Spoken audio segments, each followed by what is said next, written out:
Hi, my name is Amanda Hughes, and I'm here to discuss with you gay marriage and why legalizing it should be allowed. It would be a huge step forward into our evolutionary future and would bring the American community together as a whole. I'm sure you've seen this sign behind me around a lot. It's the sign for equal rights. It's all over Facebook, all over the media, because of everything that's been going on about this subject. Did you know that since November 7th, 2012, gay marriage or same-sex marriage has been legalized in 9 U.S. states? 38 U.S. states have banned gay or same-sex marriage through laws or constitutional amendments or both. Same-sex marriage or gay marriage is defined as two persons with the same biological sex or gender identity by Wikipedia. The Supreme Court is currently deciding whether or not to legalize gay marriage. This has caused a huge uproar in the American society. People are in a hurry to pick sides based on what they believe is right or wrong, or what their opinions on it are because of what a book says. Many Americans believe that legalizing same-sex marriage would only ruin the institution of marriage itself, mainly because the institution of marriage is already at risk. Divorce rates are at an all-time high of 40 to 50%, and they believe that same-sex marriage would further increase those risks and wipe out marriage altogether. The website procon.org states that Massachusetts, which was the first state to legalize gay marriage, has the lowest divorce rate. They legalized gay marriage on May 17th, 2004. Their divorce rate from 2003 to 2008 declined by 21%. However, Alaska, the first state to prohibit gay marriage, showed an increase in divorce rate by 17.2%. The seven states with the highest divorce rates between 2003 and 2008 all had gay marriage prohibition. Another point that people like to make about gay marriage is that would they be entitled to the same benefits as heterosexual couples if they allowed it? These benefits include tax exemption, Social Security, insurance policies. By legalizing gay marriage, they would be entitled to these benefits just like we are today.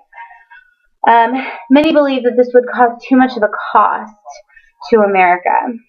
Procon.org stated that the Congressional Budget Office estimated that the cost to the federal government of extending employment benefits to same-sex domestic partners would be roughly $596 million in mandatory costs and about $302 million in discretionary costs between 2010 and 2019.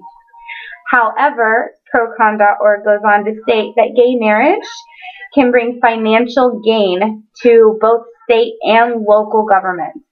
Revenue comes from marriage licenses, higher income taxes, also known as the marriage penalty, and decreases in costs for state benefit programs.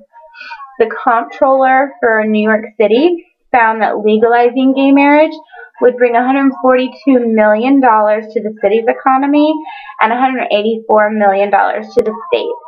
In addition, Williams Institute at UCLA Law School estimated the positive economic impact of legalizing gay marriage in New Jersey to be $248 million over 3 years, creating roughly 800 new jobs and an additional $19 million in government revenue. Based on this evidence, initial costs that the Congressional Budget Office is predicting would be nothing compared to the revenue that gay marriage would bring in for years to come. A third point that people like to try to argue is that legalizing gay marriage would be a risk to our children. More children would be brought up in same-sex couple-oriented homes. And they believe that this is not the optimum environment because it would damage family values, and that children need both parents. They need both a mother and a father to avoid psychological issues in the future. This is not true. Many children today are brought up in single-parent homes in outstanding numbers. My children are brought up in a single-parent home. I'm the only parent here. And they don't have psychological issues. Procon.org supports this idea by stating that legalizing gay marriage will not harm heterosexual marriage or family values. In fact, a study done in April of 2009 in Social Science Quarterly found laws permitting same-sex marriage had no adverse effects on marriage, divorce, abortion rates, or children born out of wedlock. Also, they went on to state that same-sex marriage has psychological well-being because marriage provides both physical and psychological health benefits. And recent research suggests that the prohibition of gay marriage has already caused psychological harm. In conclusion, legalizing same-sex marriage would allow for further financial growth in the United States and would also bring decreased divorce rates and a more diverse outlook on life in general. I believe the evidence is clearly stated. Marriage is a dynamic institution that has gone under several major transformations, and prohibiting gay marriage would provide a message to our future Americans that discrimination against same-sex couples is all right.